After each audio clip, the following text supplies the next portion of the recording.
Hi, welcome to Mage Music. My name is Matt Smith, and as you may notice, we have two cameras today. Why is that? I'm experimenting.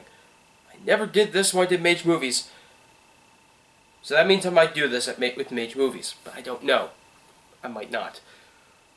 Anyway, today we are reviewing Prince's album, Controversy. I'm never going to get used to the idea. I'm used to looking at one camera, so I'll suddenly be here. Yeah, so, anyway. So, without further ado, let's just do a little bit of backstory. I mean a little bit of backstory. There's not much I can explain, aside from the obvious. Prince had 3 albums. They were all more successful than the other. This is still the case with Controversy. It's more successful than Dirty Mind, and it continues the sound of Dirty Mind, but at the same time it starts to also have more of that rock sound that 1999 would have, except, you know, less synthesizers. And we'll talk about the something later, but yeah, it's about it for backstory. It's not very good, but still, it's the best I have. So without further ado, let's go right into the review itself. Now, to make sure that I know the track listing, which this time I do, but I like to be safe, I have the CD on upside down and on standby. There's Prince, staring into your soul. And here's the track listing for some fun. Both cameras get it, so yeah. Now I'm pretty sure we'll be fine. Haven't really looked at much, but I've listened to the album a lot, even before the review. So, and one more thing, we'll probably have a more consistent picture thanks to the 2 cameras. You know, so there's camera 2, there's camera 1. Camera 2, camera 1. Alright. So, Controversy is the opening title track. And what did I say last time with Dirty Mind? This continues Prince's trademark of amazing opening tracks. Seriously. I honestly feel the exact same way. So, yeah. I mean, the only thing I can tell you is that the lyrics do question this idea of what race am I, what sexuality am I, which are questions that Prince ran into. Yeah, really. I believe it. Mainly the last one because of the things he used to wear in concert in '81 and all that. Yeah. Then again, I mean, if Mick Jagger could do it, why couldn't he? Seriously, think about it. If Mick Jagger did it, and we didn't question it. Wait, I think they did. And never forget Dancing in the Streets, though. That's where everybody questioned the sexuality of Mick Jagger. Anyway, that's not important right now. I'm gone on a tangent, and I lost myself. The next song is Sexuality. Oh, that's good. We can talk about that for hours. No, we can't. But is it a good song? Yes. Yes. Next song, though, is Do Me Baby. Now, remember when we talked about Soft and Wet earlier? Now it had sexually explicit lyrics. You remember what I said there? I guess. I mean, it's not that bad. Like, Darling Nick, that's a different story. Darling Nick is a different story, but not... Yeah, well, the last album started it, but this is where it got even more explicit, or just as explicit. I can't even say more than explicit, because, I mean, really, head? Maybe, in fact, I think it might have gotten a little more tame. Yeah. Anyway, is Julie Baby a good song? It's another 7-minute song. What do you think? Yes. Yes, it is. But if you're not interested in the 7-minute version, I highly recommend the Hits B-Sides version, because it's like 4 minutes, or 3 minutes, I think.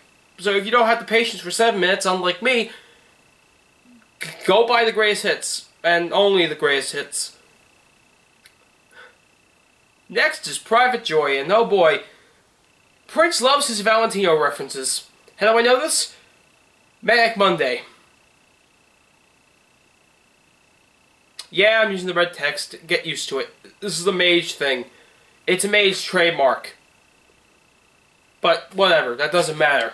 Because honestly, it's such a great thing. It helps me correct myself when I make a big mistake. But also it helps to point out cool little things, and it's better to show the lyrics than to sing them. Plus, I can't use the music because it's copyrighted, and also it's Prince music.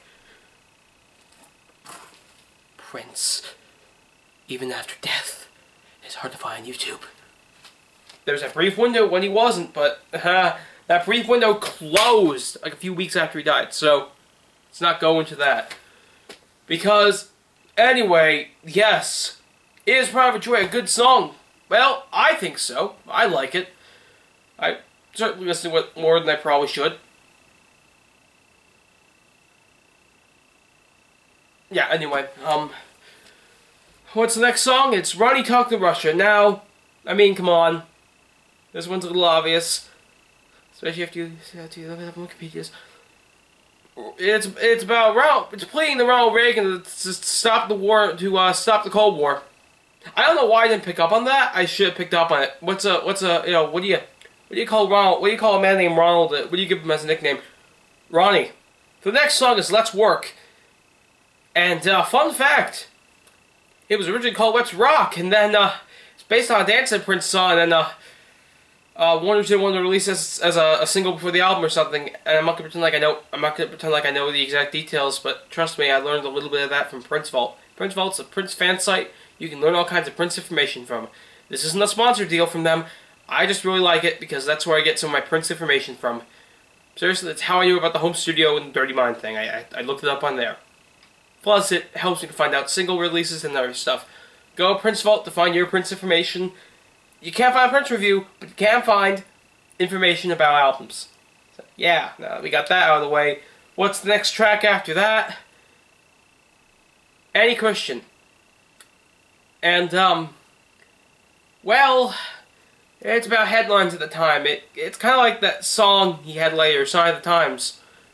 Except, it was released in 1981, not 1987. It's about different events, and actually, yeah, so let's just leave it at that before I go into it. I mean, it does have references to John Lennon and murdering black children.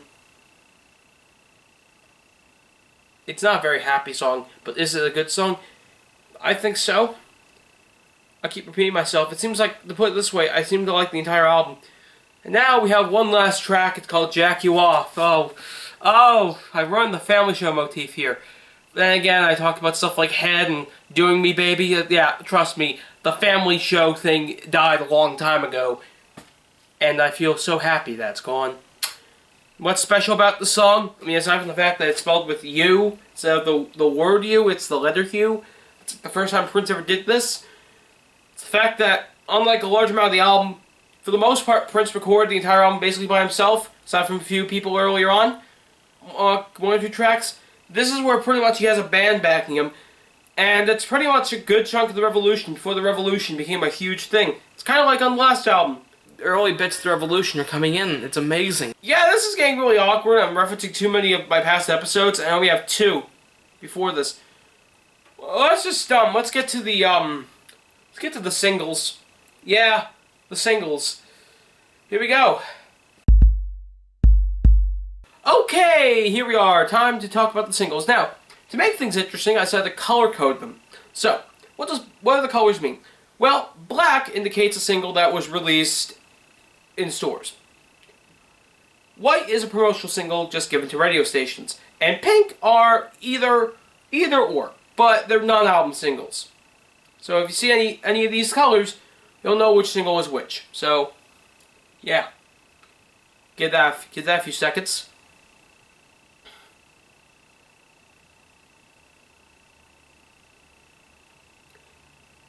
I'm gonna have two points of text, I think, just for this.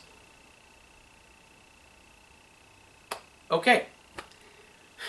That's about it for the singles. Now we're gonna get to the next part, which is final thoughts. So, final thoughts.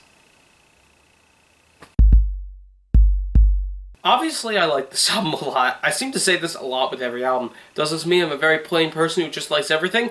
No. I do hate certain things. I do hate Graffiti Bridge.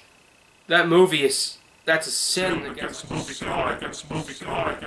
Anyway, Do not change the channel, there has been a technical difficulty. Please wait. What do I think of this album?